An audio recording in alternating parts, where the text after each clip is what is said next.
Hi friend, welcome back to Creative Birthright, where I invite everyone home to their creative identity. In today's video, we are going to take a quick peek into the history of storytelling. Because what if the stories we tell today are echoes of voices that spoke thousands of years ago? Storytelling is more than entertainment. It has been a tool of innovation, resistance, and survival across countless civilizations since the beginning of time. But how often is the story of storytelling told? In this video, that is exactly what we're going to get into. And I am by no means a historian, so this is not going to be an exhaustive history lesson, but I did do a little bit of research. And today, we are going on a journey around the world to dive into the histories of literature and storytelling. From the first known author, Enheduanna, to oral traditions in Africa. Specifically, we're going to look at West Africa, and we're going to look at the written legacies of early American civilizations. And these aren't just relics of the past. These traditions are still alive and thriving today, and they hold powerful lessons for writers and creatives. Let's dive into the origins of storytelling, where words shaped empires, carried sacred traditions, and ensured that history would never be forgotten. The most ancient form of storytelling is found in oral traditions. So let's look at the oral storytelling traditions in Africa. This storytelling tradition is found in cultures all over the continent, but today we're going to focus on West Africa, where griots were keepers of history, passing down genealogies, heroic tales, and wisdom through spoken word and song. These traditions ensured that history, culture, and identity survived across generations, even when written records were lost. And griots were much more than just storytellers. They served as advisors, musicians, and social commentators. They played crucial roles in courts of kings, serving as trusted counselors and historians. And because they were able to recall centuries of history, this enabled them to help rulers to make informed decisions based on past events. Griots also acted as community mediators, resolving conflict by citing historical precedents and bringing conflicting parties to an agreement. In everyday life, griots performed at ceremonies such as births, weddings, and funerals, ensuring that personal family histories were both honored and preserved. And their songs were not just entertainment, they were lessons in morality, courage, and communal values. The griot tradition was primarily hereditary and passed down through specific lineages. However, if you did not come from one of those lineages, a young learner could take up an apprenticeship under a master griot, studying for years to memorize hundreds of years of history, master instruments such as the kora, and learn the art of poetic storytelling. Griots also composed epic poetry, with one of the most famous being that of the Epic of Sundiata, which tells the story of Sundiata Keita, the founder of the Mali Empire. This epic has been passed down for centuries and remains a cornerstone of West African cultural identity. And while oral traditions were dominant, West Africa also has a rich history of written tradition. The famous libraries of Timbuktu, Djenné, and Gao contained thousands of manuscripts on science, philosophy, and history. And many of these texts contained the same histories that the griots recited, showing the coexistence between oral and written knowledge. And the preservation of these manuscripts continues today, and there are even efforts being made to digitize them. And while this is a mini history lesson, Griots are not relics of the past. They remain vibrant cultural forces in modern West Africa. Today's griots continue to preserve oral histories and traditions, performing at ceremonies to ensure that ancestral knowledge is not just preserved, but it is also passed down to the next generations. And the influence of griots extends into popular music, with many famous West African musicians like Youssou N'Dour, Salif Keita, and Toumani Diabaté coming from griot families. These artists blend traditional storytelling with contemporary styles, creating genres like Mbala in Senegal and Manding music in Mali. And in doing so, they keep the griot culture relevant and alive for new generations.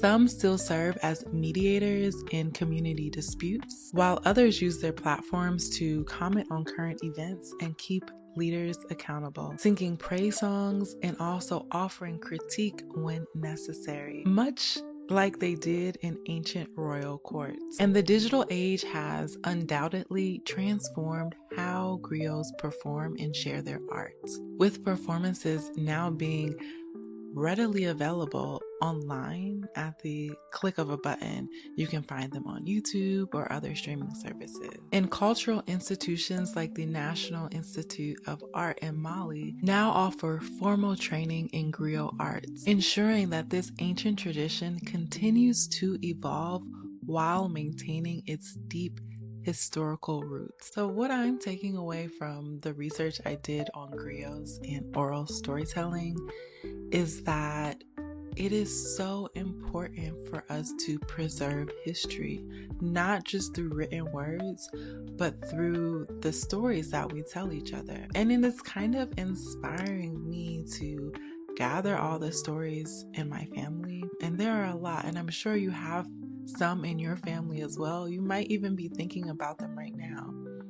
But now I want to make sure that every time we get together, we are telling these stories so that we can preserve our history and our identity, so that we can ensure that future generations know who we are and what mattered to us. And hopefully our stories will be able to positively guide them in their lives and offer them a peek into who we were. Because the role of a storyteller as the cultural memory keeper and keeper of history is just as important today as it was centuries ago. And I want to hear from you. What are some of the oral storytelling traditions in your family or culture? Or what is one of the stories that your family tells every time y'all get together that brings you joy or makes you laugh? Let me know in the comments below. If you are interested in learning and reading more about the oral storytelling traditions of West Africa, be sure to check out the description box where I have included links for further reading. Now let's switch gears a little bit and talk about written storytelling traditions. And the Sumerians are credited as developing one of the earliest forms of writing. So it should be no surprise that the world's first known author is found in ancient Mesopotamia. And there probably were other authors before her. However, she is the first person to claim authorship of their works.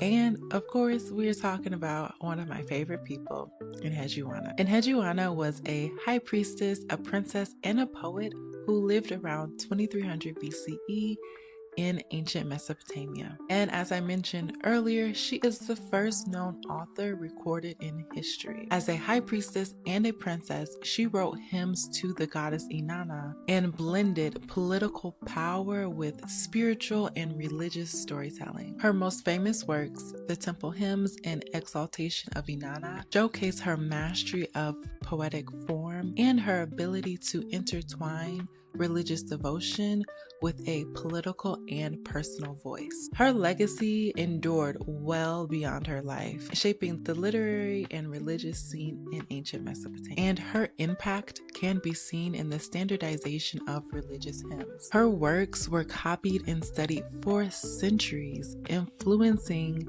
later Sumerian and Akkadian religious texts. The style and themes she introduced, such as the connection between rulers, and deities became foundational in temple hymns and prayers. Her legacy also empowered women in religious and literary spaces because as a high priestess, she demonstrated that women could hold significant religious and intellectual power. Her presence as both a political and literary figure paved the way for women who would later become poets, scribes, and priestesses. And though many women's voices were lost to history, her work stands as evidence that women played a vital role in early religious and literary leadership. Her impact can also be seen outside of Mesopotamia. Enheduanna's work is deeply personal, expressing her struggles, devotion, and emotions, something that was rare in early written texts. Her use of personal voice in poetry influenced later Mediterranean and Middle Eastern traditions, including Hebrew psalms and Greek lyrical poetry. And her hymns to Inanna helped to shape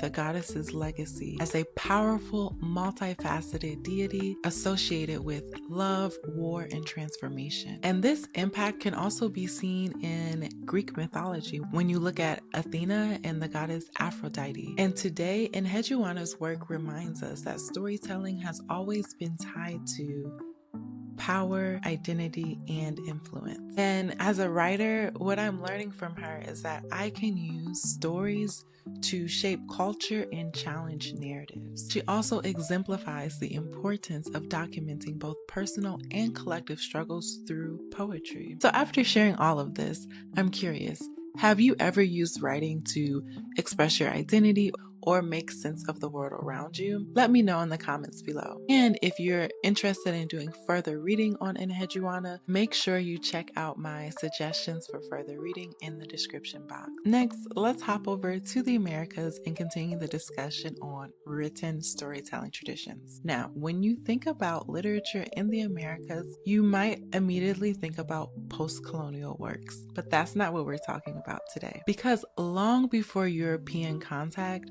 civilizations like the Maya and the Aztecs had complex writing systems. The Maya developed a highly sophisticated hieroglyphic script that they used to record historical events, myths, and even poetry. Their codices were folding books made from bark paper and contained knowledge on astronomy, religion, and governance. Some of the most well-known surviving works include the Dresden, Madrid, and Paris Codices. Mayan scribes were highly respected members of society, often serving as record keepers for rulers. Their texts didn't just document historical events, but also philosophy. For example, the Popol Vuh is an epic narrative that was written after European contact, but is based on older oral traditions. It tells the creation story of the Maya, and it is one of the most important pieces of pre-Columbian literature. The Aztecs used pictorial codices to document history, laws, and mythology. These visual narratives were accompanied by oral storytelling, making them a fusion of both written and oral storytelling tradition. Aztec poets also created a vibrant tradition of poetry and song, with works like the songs of Nezahualcóyotl, and just in case I'm not pronouncing that correctly, I have put the name of it on the screen. And this collection of work captured philosophical reflections on life, war, and nature. Further south, the Inca had the quipu, a system of knotted cords used to record information. And this I found as the most fascinating because it's the first time I've heard of something like this. While not a written script in the traditional sense, the quipu were an advanced form of storytelling through numbers and patterns. They were likely used to track census data, historical events, and perhaps even narrative records. Some researchers believe that the quipu may have encoded phonetic elements, suggesting a more complex literary function than previously thought. And although colonization tried to destroy a lot of these beautiful indigenous cultures, these traditions still survive today. Today, organizations and scholars work to revive ancient American literatures. Maya and Nahuatl languages are being taught to new generations, and Indigenous poets continue to write in these languages. And digital archives now house these codices, ensuring that these stories are not just preserved, but they are accessible. And these traditions show us that storytelling is not just limited to one form.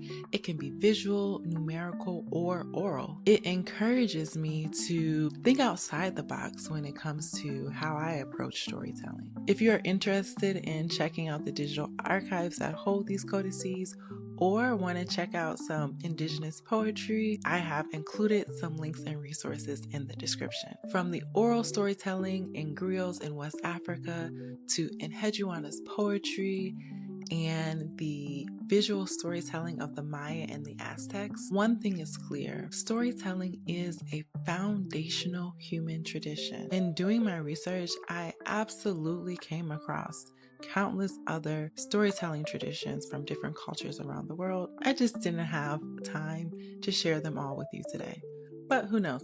Maybe I'll follow up and share some additional storytelling traditions from other parts of the world. If you want to see that, let me know in the comments below. But anyways, back to this video. What I have learned is whether written, spoken, sung, or recorded, stories shape our identities, preserve our histories, and inspire our future. Storytelling is a universal aspect of human culture that has adapted and evolved across different regions and civilizations. And as time has passed, these traditions have not only survived, they have evolved and continue to influence contemporary storytelling from literature, film, and beyond. And in revisiting the history of storytelling, there are so many lessons for us to learn.